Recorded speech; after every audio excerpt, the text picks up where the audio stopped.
ॐ वामे भूमिसुता पुरश्च हनुमान् पश्चात् सुमित्रासुतः शत्रुघ्नो भरतश्च पार्श्वदलयोः वाय्वादिकोणेषु च सुग्रीवश्च विभीषणश्च युवराट् तारासुतो जाम्बवान् मध्ये नीलसरोजकोमलरुचिं रामं भजे श्यामळम्.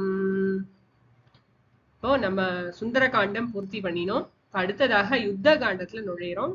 யுத்த காண்டத்தோட முதல் 4 நாமாக்களை இந்த பாட்டுல பார்க்கலாம். ராவண நிதன பிரஸ்திதராம் ராவண நிதன பிரஸ்திதராம். ராவணனை கொல்வதற்காக, நிதனம்னா டிஸ்ட்ரக்ஷன், எண்டு, அழிவு அப்படின்னு அர்த்தம். ராவணன்கிற அரக்கனை கொல்வதற்காக பிரஸ்தித, நன்றாக புறப்பட்டு கொண்டிருக்கின்ற ஸ்ரீ ராமச்சந்திர பிரபு. சீதாமாவோட வேரபோட்ஸ் தெரிஞ்சாச்சு, எங்க இருக்கார் அப்படிங்கறதை சக்சஸ்ஃபுல்லா ஆஞ்சநேய சுவாமி கண்டுபிடிச்சு கொண்டு வந்து சொல்லிட்டார். ஆனாலும் ராமருக்கு இன்னும் ஜாஸ்தியா மனசு கலங்கிறது. எப்பவுமே ஒரு யாரையாவது இழந்துட்டோம், யாராவது ஒரு பொருள் தொலைச்சிட்டோம், தொலைக்க கூடாத பொருளை தொலைச்சிட்டோம் அப்படின்னு சொன்னா காலம் செல்ல செல்ல அது வந்து காலம்தான் மருந்து, காலமாக காலமாக சரியா போயிடும். ஒருத்தவங்களுடைய அம்மா இறந்துட்டாங்க அப்படின்னு சொன்னா 1 வருஷம் மனசு ரொம்ப கஷ்டமா இருக்கும், அடுத்த வருஷம் கொஞ்சம் யூஸ்டப் ஆயிடும், 3வது வருஷம் அம்மாவுடைய நினைவுகள் இருக்கும், ஆனா அந்த அளவுக்கு மிஸ் பண்ண மாட்டோம். அது ஒருத்தவங்களுடைய இதுக்கு வேறுபடும், நான் அதுக்கு சொல்ல வரல. ஆனா வந்து காலம் செல்ல செல்ல காலம் தான் மருந்து அப்படின்னு சொல்லுவோம். ஆனா ராமருக்கு இப்ப இன்னும் பதபதப்பு ஜாஸ்தியா இருக்கு. காலமாகி போச்சு, ஆனா வந்து அவருடைய ஒவ்வொரு நாளும் அவருடைய துக்கம் பல மடங்கு அதிகமாறுது. இப்ப வேரபோல் தெரிஞ்சதுக்கு அப்புறம் எப்படியாவது சீதாமா நல்லபடியா இருக்கணுமே, நம்ம வரது தெரிஞ்சு நல்லபடியா இருக்கணுமே, உயிரை நன்றாக பாதுகாத்து வைக்கணுமேங்கிற கவலை ராமருக்கு. அந்த அரக்கர்கள் எதுவும் செஞ்சிடாம இருக்கணுமேங்கிற பயம், அதெல்லாம் இருக்கு. எல்லாம் சேர்ந்து ரொம்ப கவலைப்படுறார். சீதாமாவனை ரொம்ப ஜாஸ்தி மிஸ் பண்ற, ரொம்ப துக்கம் அதிகமா இருக்கு. இந்த சைட்ல பார்த்தோம்னா ராவணன் வந்து சபையை கூட்டி பயங்கரமா பேசிட்டு இருக்கான். ஒரு வானரம் வந்துட்டு கிளம்பி இருக்கு. சோ கண்டிப்பா திரும்ப ராமர் லக்ஷ்மணர் எல்லாம் கூட்டிட்டு வரப்போறது. அது வந்ததுல ஏதோ நம்மளுக்கு கொஞ்சம் சேதமாகி போச்சு இங்க லங்காபுரியில. ஆனா நம்ம ரெடியா இருக்கோமா, அவனுங்க வந்தா அவனுங்களை ஹேண்டில் பண்றதுக்கு நம்ம சேனையெல்லாம் தயாரா இருக்கா அப்படிங்கறத பத்தி ஒரு மீட்டிங் போடுறாப்ல. அதுல பார்த்தா பிரஹஸ்தன் அப்படிங்கிற அவருடைய மினிஸ்டர் இருக்கார். வந்து அவன் சொல்றான், நீங்க என்ன கவலைப்படுறீங்க, நீங்க எப்பேற்பட்டவர், நீங்க வந்து குபேரனையே வந்து நீங்க குபேரன்ட்டேருந்து எவ்வளவு நீங்க வந்து இதெல்லாம் எடுத்துன்னு வந்துட்டீங்க, வந்து அத்தனை வெல்த்தையும் எடுத்துன்னு வந்துட்டீங்க, குபேரன் கிட்ட எப்படி சண்டை போட்டீங்க, எல்லா இந்திராதி தேவர்கள் அத்தனை பேரும் உங்களை பார்த்து பயந்துட்டு இருக்காங்க, நீங்க வந்து இவங்களை போய் ஒரு சாதா மனிதர்கள், இவங்களால என்ன சாதிக்க முடியும், அதுவும் ராஜ்யத்தை விட்டு காட்டுல சுத்திட்டு இருக்கிற ஒரு ஆர்மின்னு ஒண்ணுமே இல்லாத ஒரு 2 ஆசாமிங்க, அவங்கள பார்த்து நீங்க ஏன் பயப்படுறீங்க, அதெல்லாம் வந்து நான் ஒத்தனே போதும் அவங்களோட என்டையர் படையை போடுறதுக்கு அப்படின்னு சொல்லிட்டு ஆளாளுக்கு சொல்றாங்க. இல்ல விபீஷணர் ஒரு முக்கியமான ரோல் இல்லையா.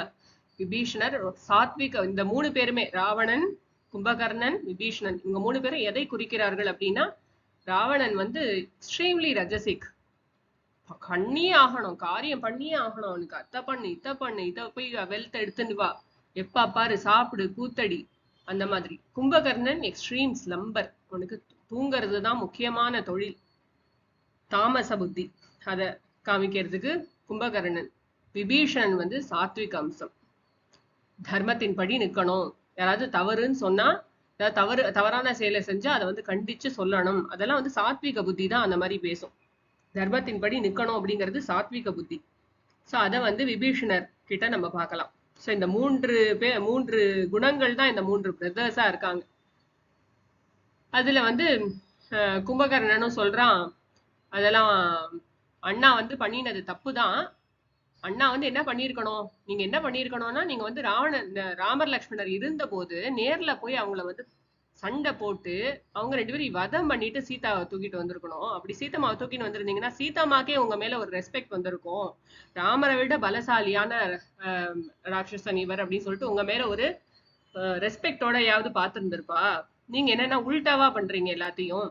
ஃபர்ஸ்ட் வந்து சீதாமாவை தூக்கின்னு வந்துட்டீங்க, இப்ப போய் சண்டை போட போறீங்க. நீங்க பண்ணது தப்பு தான், ஆனாலும் நான் வந்து உங்களுக்காக சப்போர்ட் பண்றேன் அப்படின்னு சொல்லிட்டு அவனுக்கு அண்ணா மேல பயங்கர உப்பு சாப்பிட்டுருக்கோம். அண்ணாவுடைய நன்மையில நம்ம சரியா இருக்கிறது, நாட்டமா இருக்கிறது தான் நம்மளுக்கு நல்லது அப்படிங்கிற எண்ணம் கும்பகர்ணனுக்கு ரொம்ப ஸ்ட்ராங்கா இருக்கு. கும்பகர்ணனுக்கு தெரியாம இல்ல, இது வந்து கண்டிப்பா மோசமான ஒரு யுத்தம், வந்து செய்யக்கூடாத யுத்தம். ராமர் லக்ஷ்மணர் வந்தா அவங்களை எதிர்த்து நம்ம சண்டை போடக்கூடாது. சீதாமாவை வந்து நம்ம போய் கொடுத்துட்டு நமஸ்காரம் பண்ணிட்டு நம்ம அப்பாலஜைஸ் பண்ணிட்டு வரணும், சரண்டர் பண்ணணுமே தவிர சேனையோட போய் நம்ம விழுந்துடணும் ராமர் காலடியிலங்கிறது அவனுக்கு தெரியாம இல்லை. ஆனா அண்ணாக்கு மனசு கஷ்டப்படுற மாதிரி ஒரு காரியத்தை கும்பகர்ணனால செய்ய முடியாது. ரொம்ப வந்து டெல்யூடடா இருக்கான் கும்பகர்ணன். விபீஷணர் சொல்றார், இங்க பாரு, இவ்வளோ காலம் நீ எல்லாம் பண்ணின, நான் ஒத்துண்டேன் சரி, ஆனா இந்த பிறன்மனை நோக்குதல், நீ எப்ப சீதாமாவை அவங்க இல்லாத போது அவங்க இருக்கும் போதும் தூக்க கூட இன்னொருத்தரோட வைஃப கூட்டிட்டு வந்து வச்சுக்கிறதுங்கிறது மகா மகா கேவலமான அயோக்கியமான தனம். ஆனா எனக்கு நல்லா தெரியும் ராமருடைய குணம் வந்து எப்பேற்பட்டதா இருக்கும்னா, நீ போய் நீ மன்னிப்பு கேட்க சொன்னீனா, மன்னிப்பு கேட்டியானா கண்டிப்பா அவர் உன்னை மன்னிச்சிருவார், கண்டிப்பா உன்னை அக்செப்ட் பண்ணிப்பார். அதனால மரியாதையா சீதாமாவை கொண்டு போய் அங்க சேர்த்துட்டு அவ கிட்ட மன்னிப்பு கேட்டுட்டு வர்றதுதான், இனிமே அவங்க பக்கமே நம்ம தலை வச்சு படுக்க மாட்டோம் அப்படின்னு சொல்லிட்டு நம்ம வந்துடுறதுதான் நம்மளுக்கு நல்லது. ராவணா, இல்லாட்டினா உன்னுடைய அழிவை நீயே தேடிக் கொள்கிறாய். நீ மாத்திரம் இல்ல, உன்னுடைய என்டையர் வம்சம், இந்த என்டையர் ராட்சச இதுவே போயிடும். இந்த என்டையர் இங்க இருக்கிற யாரெல்லாம் இருக்காளோ லங்கால அத்தனை பேர் செத்து போயிடுவா. அந்த மாதிரி ஒரு பயங்கரமான டிஸ்ட்ரக்ஷன் வந்துடும். அதனால வந்து உன்னுடைய குலம் எல்லாமே நாசமா போயிடும். தயவு செய்து இது பண்ணாத, உனக்கு கெஞ்சி கேட்டுக்கிறேன், தயவு செய்து பண்ணாதன்னு விபீஷணர் எவ்வளவோ சொல்றார். விபீஷணர் சொல்ல சொல்ல எல்லாருக்கும் பயங்கரமா இரிட்டேட் ஆகுது. ராவணனுக்கு ரொம்ப இரிட்டேட் ஆகுது. நீ எல்லாம் ஒரு தம்பியா, வந்து ஒரு அண்ணா ஒரு விஷயம் சொல்றேன், எனக்கு சப்போர்ட் பண்ணாம நீ வந்து என்ன என்னுடைய ராஜ்யத்துக்காக நீ வெயிட் பண்ணிட்டு இருக்கியா, எப்படியாவது உனக்கு ராஜ்யம் வரணும்னு பாக்குறியா நீனு அப்படின்னு சொல்லிட்டு, அதாவது நம்மளுக்கு கெட்ட காலம் வந்துடுது அப்படின்னு சொன்னா மற்றவர்கள் சொல்ற நல்ல விஷயங்களை கூட நம்மளால காது கொடுத்து கேட்க முடியாது. யாரு சொல்ற நல்ல அறிவுரையும் நம்மளுடைய காதுக்கு கேட்காது, டெல்யூடட் ஆயிடும். நம்ம ரியல் லைஃப்லயும் பார்க்கலாம். நம்மளுக்கு கெட்ட காலம் வரும்போது கூட சுத்தி இருக்கிறவங்க எவ்வளவு நல்லது சொன்னாலும் நம்மளால காலடி எடுத்து நம்ம சுத்துமொத்தல நம்ம இந்த தினசரி வாழ்க்கையிலயும் நம்ம நிறைய பார்ப்போம். கும்பகர்ணன் மாதிரியான கேரக்டர்ஸையும் பார்ப்போம். ஒரே ஃபேமிலியில இருப்பாங்க, ஆனா ஒரு ஆளு பண்றது தப்புன்னு சொல்ல முடியாது. ஏன்னா அவங்க தப்பா நினைச்சிட்டாங்கன்னா என்ன பண்றது. ஒரு குடும்பத்துல பார்த்தோம்னா, இப்போ ஒரு அண்ணா தம்பி இருக்காங்கன்னா, ஒரு அண்ணா செய்யறது தவறு அப்படிங்கறத சுட்டி காட்டணும். தம்பி வயசுல சின்னவனா இருந்தாலும் சரி, உண்மையாவே அண்ணாவின் நலன்ல அக்கறை இருந்தது அப்படின்னு சொன்னா, அண்ணா நீ இந்த மாதிரி குடிக்காத, நீ இந்த மாதிரி இந்த ஸ்மோக்கிங் எல்லாம் பண்ணாத, குழந்தைங்க எல்லாம் இருக்காங்க வீட்டுல, நீ தவறான பாதையில போனீன்னா இந்த குழந்தைங்களுக்கு ஆபத்து ஏற்படும் அப்படிங்கறத சுட்டி காட்டுறவன் தான் தம்பி. இல்ல இல்ல, எங்க அண்ணன் என்ன பண்ணினாலும் சரி, எங்க அண்ணனோட என்னுடைய ரிலேஷன்ஷிப் தான் முக்கியம் அப்படின்னு சொல்றவன் தம்பியே கிடையாது. எவ்வளவு டெல்யூஷன்! இது வந்து நம்ம தினசரி வாழ்க்கையில பார்ப்போம். ராமாயணம் நமக்கு வாழ்க்கையில கற்பிக்கக்கூடிய பாடங்கள் வந்து வேற எதுவுமே கற்பிக்க முடியாது. ராமாயணத்தை படிக்க படிக்க நம்மளுக்கு உள்ளுக்குள்ளார இருக்கிற நிறைய சிதிலமடைஞ்சு போயிருக்கிற விஷயங்கள் எல்லாம் சீராகும். மனசெல்லாம் நல்ல என்னெல்லாம் கெட்ட விஷயங்கள் நம்ம மனசை விட்டு போகணுமோ அதெல்லாம் போகும். எங்கெல்லாம் நம்மளுக்கு தர்மத்துக்கு குரல் கொடுக்கணும்னு தோன்றதோ அங்கெல்லாம் தர்மத்துக்கு குரல் கொடுக்க வைக்கும் இந்த சாஸ்திரம். அதனால ராமாயணம் படிக்க படிக்க நம்ம மனசுல அதிகமான தெளிவு பிறக்கும். எது சரி எது தப்புங்கிற தெளிவு பிறக்கும் அப்படிங்கறத நம்ம கண்கூடா பார்க்கலாம். இதுல விபீஷணன் சொன்னதை கேட்கவே இல்லை இவங்க யாருமே வந்து. சோ விபீஷணர் வந்து சொல்றார், நான் உன் கூட இருக்க முடியாது, நீ ரெடியா இல்லைன்னா நான் உன்னை விட்டுட்டு கிளம்ப வேண்டியதான் அப்படின்னா, ஓ கிளம்பு, தாராளமா கிளம்பு, யார் உன்னை இங்க இருக்க சொன்னா அப்படின்னு சொல்லி விபீஷணனை அமுச்சு விட்றா. இப்ப விபீஷணன் இன்னொரு 4-5 ஃப்ரெண்ட்ஸ் அவங்களையும் கூட்டிட்டு இந்த பக்கம் வந்துட்டு இருக்காரு. அதுக்குள்ளார இந்த பக்கம் பார்த்தோம்னா இந்த சைட்ல என்ன ராமர் என்ன பண்ணிட்டு இருக்காருன்னா, ராமர் ரொம்ப மனசு உடைஞ்சு போயிருக்காரு.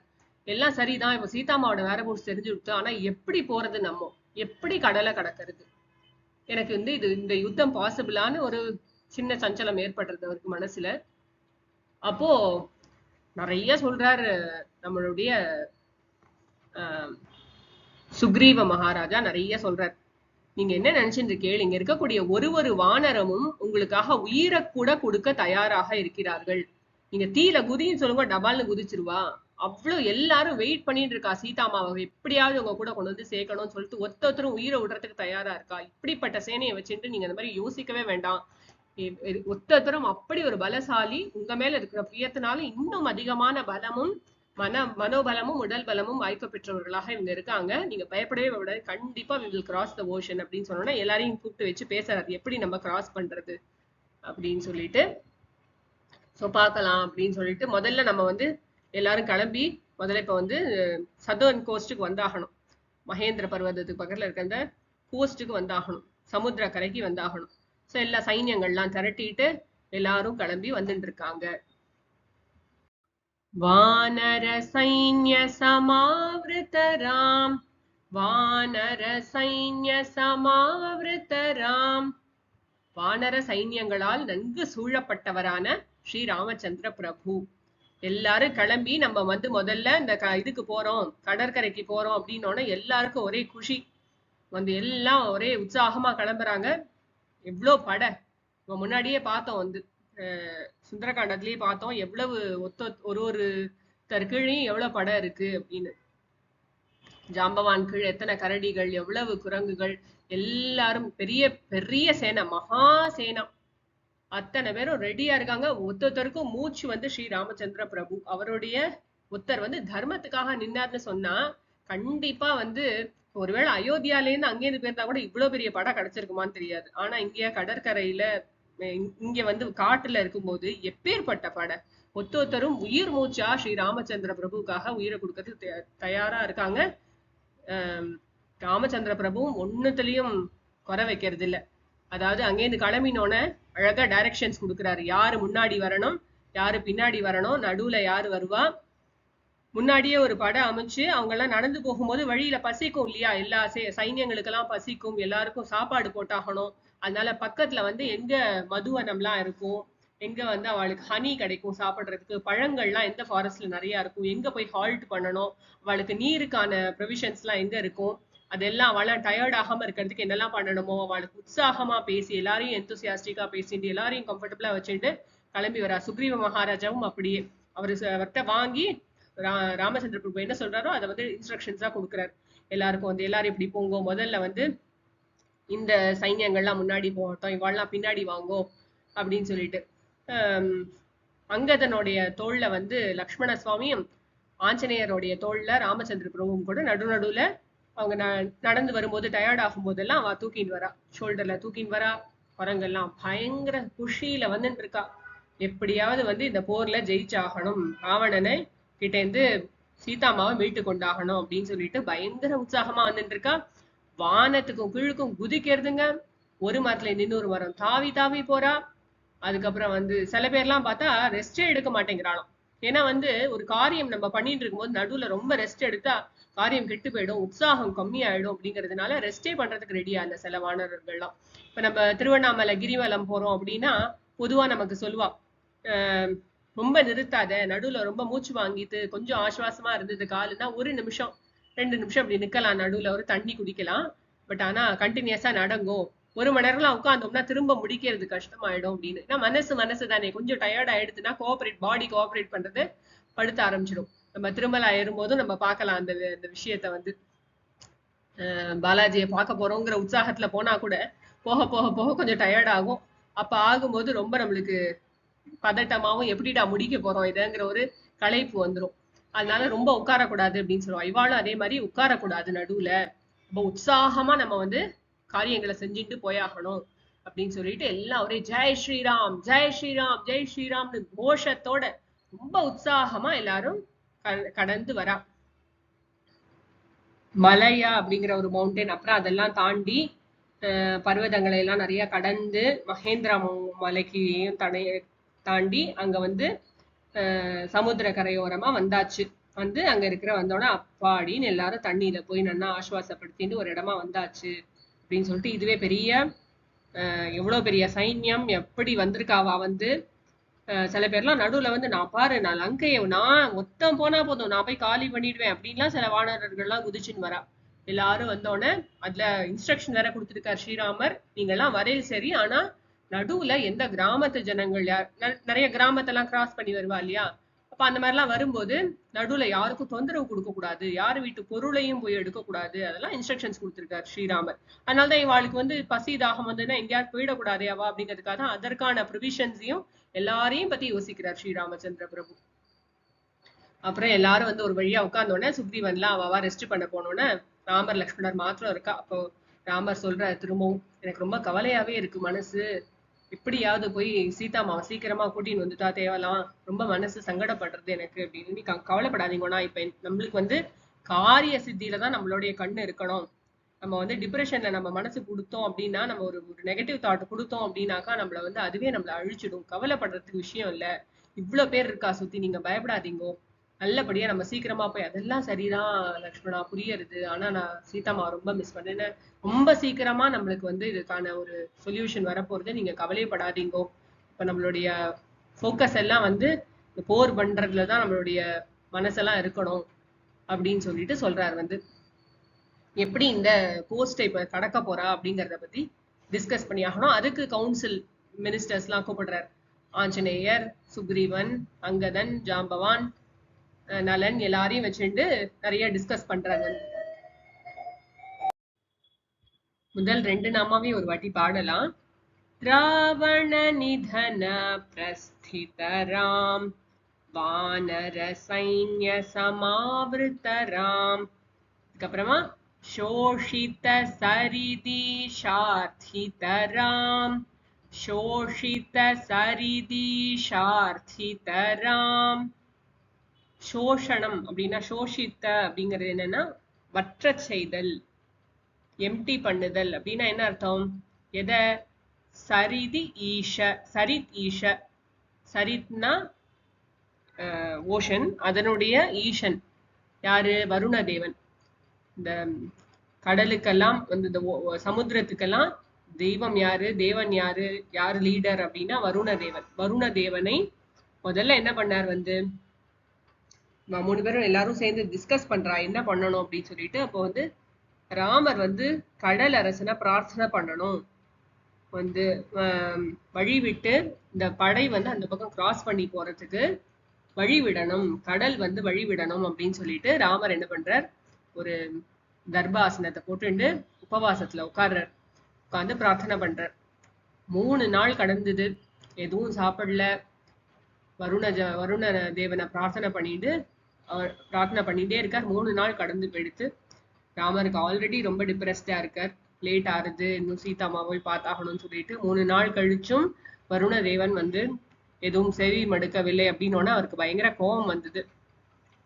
எடு லக்ஷ்மணா அம்பை, என்னுடைய ஜென்டில்னஸை வந்து தப்பா புரிஞ்சுக்கிறாங்க, வீக்னஸ்ன்னு பார்க்கறாங்க, அதனால வந்து நான் இந்த ஒரு அம்பை போட்டு ஒரு பிரம்மாஸ்திரத்தை போட்டேன்னா இந்த கடலை காலி பண்ணிடுவேன், கடல்ல ஒண்ணுமே வந்து தண்ணி வத்த செய்து இங்க இருக்கிற மீன்கள், திமிங்கிலங்கள், முதலைகள் எல்லாம் வந்து எல்லாம் செத்து போயிடும், எல்லாம் வந்து நாற்றமான நாற்றம் அடிக்கும், அந்த மாதிரி நான் பண்ணிட போறேன், இல்ல எடு அப்படிங்கிறார் வந்து.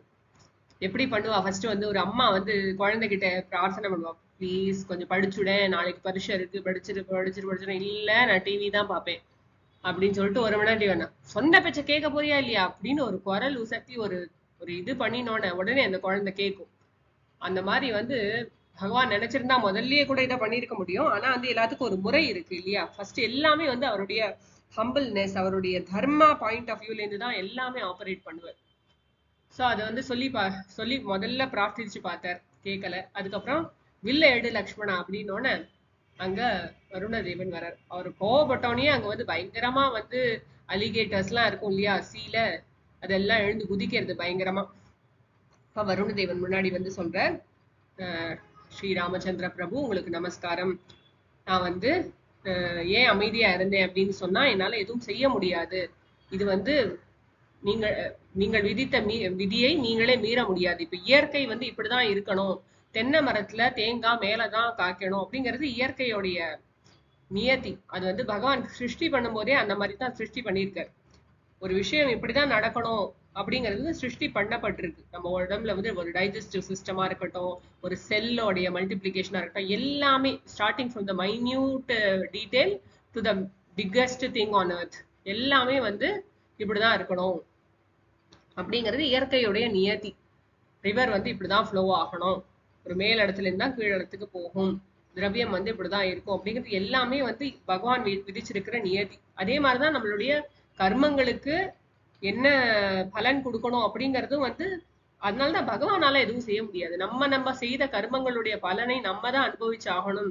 இன்பமோ துன்பமோ, புண்ணியத்தின் பலனான இன்பத்தையும் நாம தான் அனுபவிச்சு ஆகணும், நாம செய்த துஷ்ட விஷயங்களின் பலனான பாவத்தையும் துன்பத்தையும் நாம தான் அனுபவிச்சாகணும். இதுல வந்து பகவானே நினைச்சாலும் இத ஒண்ணும் பண்ண முடியாது அப்படிங்கறத நம்ம கண்கூடா பாக்குறோம். பகவானை பிடிச்சிருந்தா இதெல்லாம் ஈஸியா கிராஸ் பண்ணலாம். இன்பம் நம்ம தலைக்கு எட்டாமலும் துன்பம் நம்மள துவண்டு போக வைக்காமலும் இருக்க முடியும் அப்படிங்கிறது இருக்கு.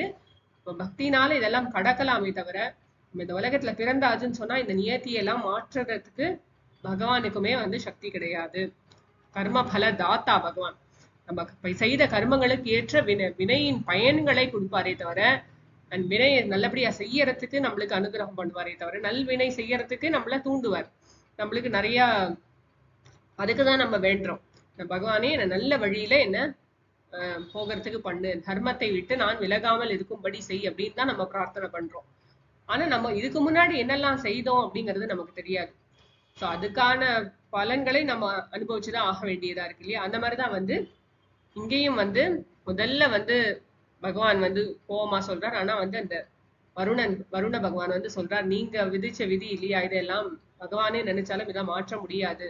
கடலை வற்ற செய்வது இல்ல, ஒரு கடலை தாண்டி அந்த பக்கம் நீந்தி கிராஸ் பண்றது, இதெல்லாம் வந்து யாராலையுமே முடியாத காரியம் வந்து. அதனால வந்து இது வந்து இதோட லிமிடேஷன், இது வந்து கடலோடைய நேச்சர், இதை வந்து மாற்ற முடியாது என்னால.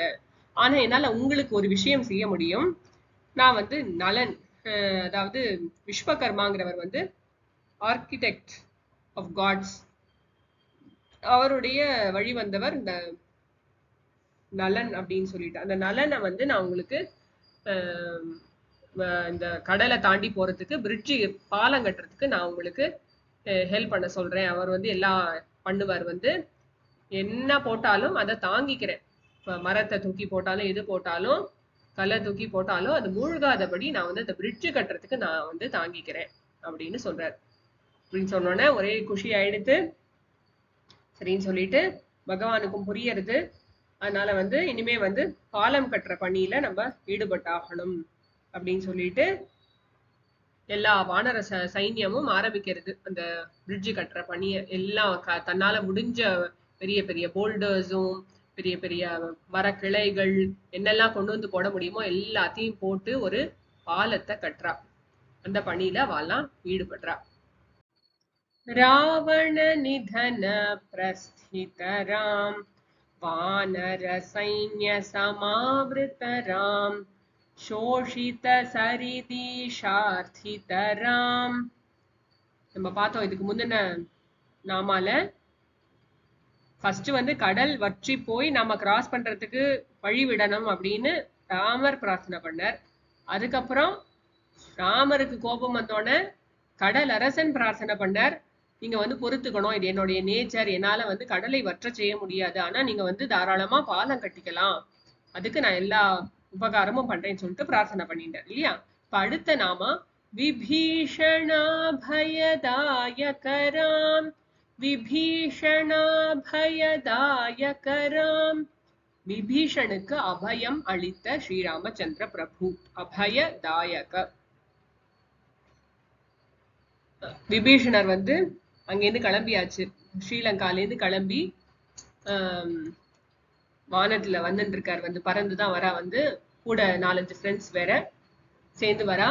வானத்துல பார்த்தா ஏதோ நட்சத்திரம், திடீர்னு பக்கத்துல ஏதோ நைட் ஸ்கைல நம்ம வந்து விமானம் பார்த்தோம்னா அங்கங்க நட்சத்திரம் தெரியும் இல்லையா, அந்த மாதிரி ஏதோ ஜொலிக்கிறது. அவ போட்டு இருக்கிற அந்த அணிகலன்லாம் இருக்கலாம், அதனால ஜொலிக்கிறது. என்னமோ யாரோ வர மாதிரி இருக்கே அப்படின்னோன்னு அப்புறம் பார்த்துட்றா. அது விபீஷணன் தானோன்னா எல்லா சில வானரர்கள்லாம் ரொம்ப குதிக்கிறா. நாங்க அங்கேயே போய் அவளை போட்டு தள்ளிடுறோம், கடல்லயே தள்ளி கொண்டு போட்டுடுறோம் அவளை, அவ அந்த பக்கம் வரவே விட மாட்டோம் அப்படின்லாம் சொல்றா. இல்ல வெயிட் பண்ணுங்க வரட்டும் அப்படின்னோடனே அவ இறங்கி வந்தோடனே விபீஷணர் வந்து சொல்றார், நான் வந்து ராவணனோட தம்பி, இந்த மாதிரி சீதாமாவை ராவணன் கூட்டின்னு போனதுல எனக்கு உடன்பாடு கிடையாது, அது அதர்மம்னுங்கிறது எனக்கு நல்லா புரிஞ்சதுனால நான் அவ பக்கம் இல்லாம நான் இப்ப உங்க பக்கத்துக்கு வந்திருக்கேன். நான் உங்களோட சேர்ந்து ராவணனுக்கு எதிராக போர் பண்றதுக்கு எல்லா சப்போர்ட்டும் பண்ணுவேன் அப்படின்னு சொன்னோன்னே இதை ஒத்துக்கிறதா வேண்டாமா அப்படிங்கிறது பெரிய சர்ச்சை ஆகிறது. ராமர் மத்தவா கிட்ட கேட்கிறார் ஒப்பீனியன், நீங்க என்ன நினைக்கிறீர்கள் அப்படின்னு கேட்டோன்னா எல்லாரும் சொல்றா, இல்ல விபீஷணன் வந்து எப்படி பார்த்தாலும் ஒரு அரக்கன், ராவணனுடைய தம்பி முக்கியமா, இவன் வந்து நம்ம கூட இருந்துட்டு ராவணன் வதம் பண்ணோன்னா அங்க போய் ராஜா வாயிடலாங்கிறதுக்காக வந்திருக்கான், ராஜ்யத்தோட மேல இருக்கிற ஆசையினால வந்திருக்கான், இவன் எப்படி பார்த்தாலும் ஒரு ராட்சசன், இவன் சொல்றத வந்து நம்ம நம்ப முடியாது, இவாள்லாம் மாயையில பேர் போனவா, எப்படி பார்த்தாலும் இவாளோட குணத்தை வந்து மாத்த முடியாது, அவளோட இயல்பு வந்து இந்த மாதிரி மறைஞ்சிருந்து தாக்குறது, மத்தவாளை வதம் பண்றது, மத்தவாளை ஹிம்சிக்கிறது, அதுதான் அவளுக்கு வந்து பழக்கமா இருக்கும், அதர்மத்து பக்கமே இருந்து பழக்கமானவா, அதனால இவாளை சேர்த்துக்க கூடாது அப்படின்லாம் சொல்லிட்டு எல்லாரும் ஒப்பீனியன் சொல்றா.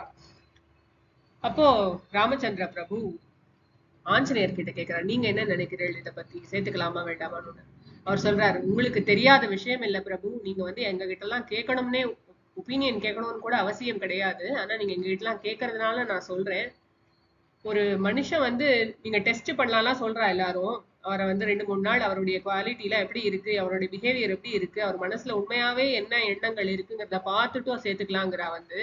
ஆனா ஒருத்தன் மறைக்கணும்னு டிசைட் பண்ணிட்டானா அவன் மனசுல வந்து இருக்கிறத யாராலையுமே கண்டுபிடிக்க முடியாது, அவன் நன்னாவே ஆக்ட் பண்ணுவான்.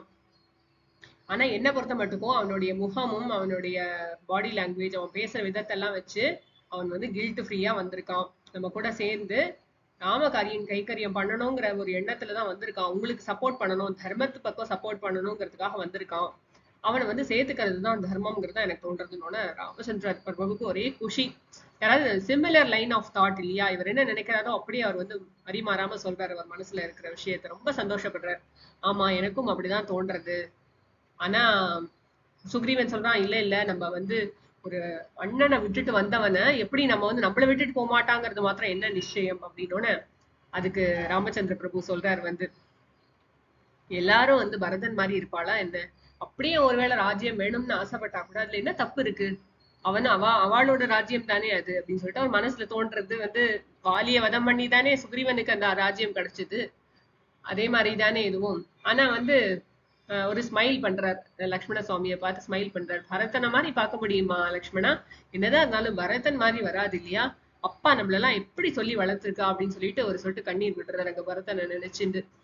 அப்புறமா வந்து சொல்றார், இல்ல வந்தது ஒருவேளை ராவணனாவே இருந்தா கூட நான் வந்து கண்டிப்பா அவனை அக்செப்ட் பண்ணிட்டு இருப்பேன், விபீஷணன் வந்து அவனுடைய தாட்ஸ் என்னவா வேணா இருந்துட்டு போறது, ஆனா சரணாகதி பண்றேன் அப்படின்னு என்கிட்ட வந்தவனை என்னால சேர்த்துக்காம இருக்க முடியாது, திருப்பி அனுப்புறது என்னுடைய பழக்கம் கிடையாது, அது என்னுடைய இயல்பு கிடையாது அப்படின்னு சொல்லிட்டு ராமச்சந்திர பிரபு சொல்றார்.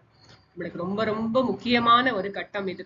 நம்ம என்ன பண்ணியிருந்தாலும் சரி வாழ்க்கையில ஒருத்தர்கிட்ட தான், இப்ப ஃப்ரெண்டு கிட்ட ஏதோ சண்டை போட்டுட்டோம், ஏதோ ஹஸ்பண்ட் ஒய்ஃப் கிட்டயோ ஒய்ஃப் ஹஸ்பண்ட், ஆனா நம்மள பரிபூர்ணமா ஏத்துக்கக்கூடிய ஒரு மகா உள்ளம் யாருக்கு இருக்குன்னா பகவானுக்கு தான் இருக்கு. நம்ம யார்கிட்ட நம்மளுடைய ஷார்ட் விஷயங்கள்லாம் வந்து, அதாவது ஷார்ட் கமிங்ஸ்ன்னு சொல்லுவான்னு நினைக்கிறேன், நம்மளுடைய குறைகள் எல்லாம் யார்கிட்ட நம்ம சரண்டர் பண்ணணும் அப்படின்னு கேட்டா பகவான் கிட்ட தான் சரண்டர் பண்ணணும். மனிதர்கள் எல்லோருமே குறை நிறைகள் உடையவாதான். ஒருத்த வாழ்க்கை ஒரு குணம் அதிகமா இருந்தது, இன்னொருத்த வாழ்க்கை இன்னொரு குணம் அதிகமா இருக்கும், ஒருத்த வாழ்க்கை ஒரு குறை அதிகமா இருக்கும், அதெல்லாம் வந்து நம்மளுக்குள்ளார சர்வசாதாரணம், அதெல்லாம் நம்ம பெருசு பண்ணக்கூடாது.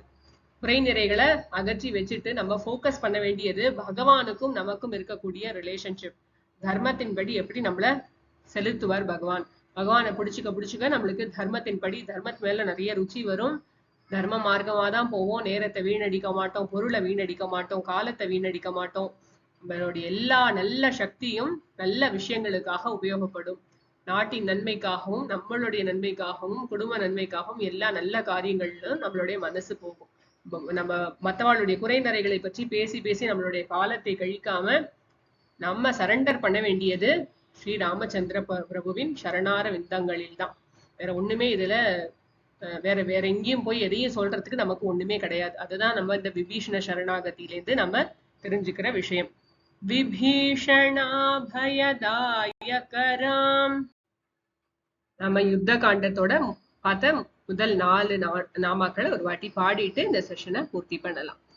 ராவண நிதன பிரஸ்திதராம் வானர சைன்ய சமாவிருதராம் ராவண நிதன பிரஸ்திதராம் வானர சைன்ய சமாவிருதராம் शोषित सरिदिशार्थितरां विभीषणाभयदायकरां शोषित सरिदिशार्थितरां